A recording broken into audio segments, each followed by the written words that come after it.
Baik, adik-adikku sekalian yang dirahmati oleh Allah, tema kita berbuat baik untuk diri sendiri.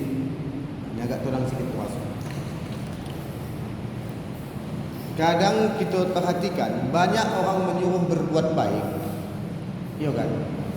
Tapi dia jarang berbuat baik. Banyak tidak? Banyak. Banyak orang menyuruh bersedekah, tapi dia jarang bersedekah. Banyak kadang orang menyuruh, kalau ada nampak kamu pagu-pagu, bosi-bosi atau yang membahayakan di jalan, dipinggirkan. Tapi ketika dia menengok, cuekkan dia saja. Dan ada juga kadang orang yang berbuat baik, ini yang agak menyalah. Dia berbuat baik, macam mana perbuatan baik dia itu ditengok dan diketahui sama orang. Ada tidak macam itu? Kenapa aku bilangkan kayak gitu? Ketika orang nak bersedekah, dipanggil lah. Aku contohnya bersedekah sama dia. Bersedekah, bawa boras, ya kan? Bawa sembako. Fotokan dulu kita. Baru di-upload ke media sosial.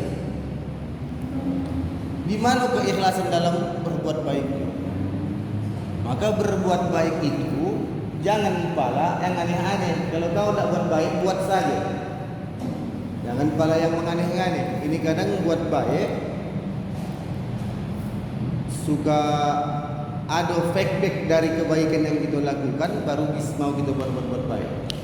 Padahal perbuatan baik itu, kebaikan yang kita lakukan itu untuk kita, bukan untuk orang lain. Ketika hari ini kita berbuat baik, aku berbuat baik sama si Ismi, nanti Allah akan membalas kebaikan itu kepadaku melalui yang lain, bukan melalui si Ismi.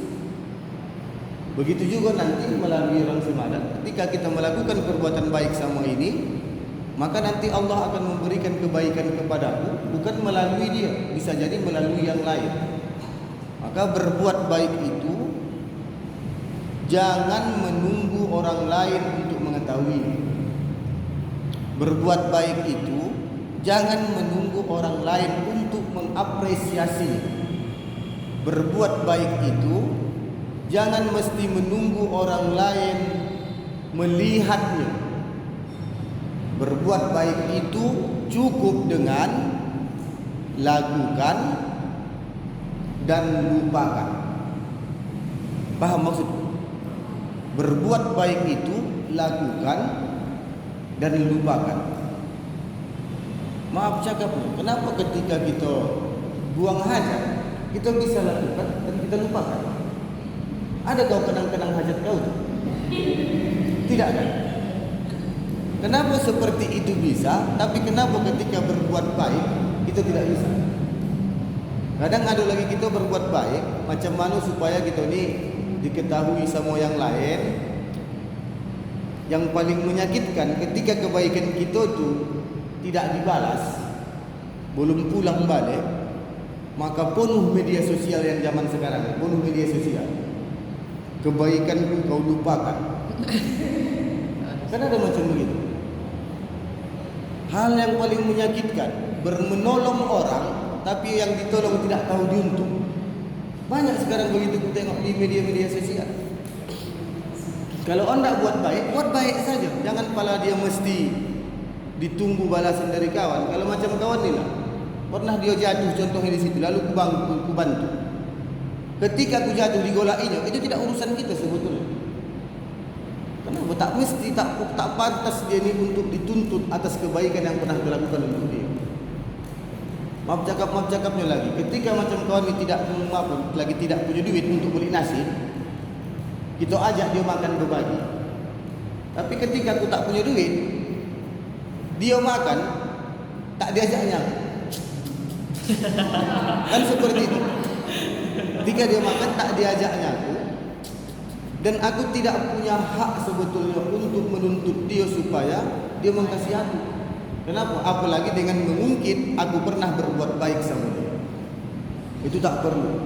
Jadi kalau kita mau berbuat baik saja. Setelah dibuat kebaikan itu, lalu kita lupakan. Jangan pala berbuat baik mengingat-ingat. Jadi jelaskan aja lah itu dia, dipahamkan aja.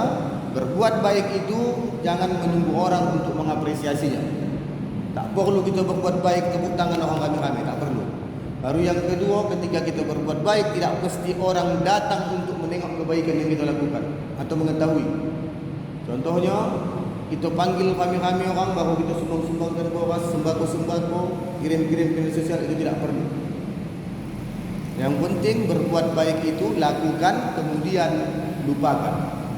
Lakukan dan lupakan. Di sinilah nanti akan terasa nikmat dari keikhlasan dalam setiap perbuatan.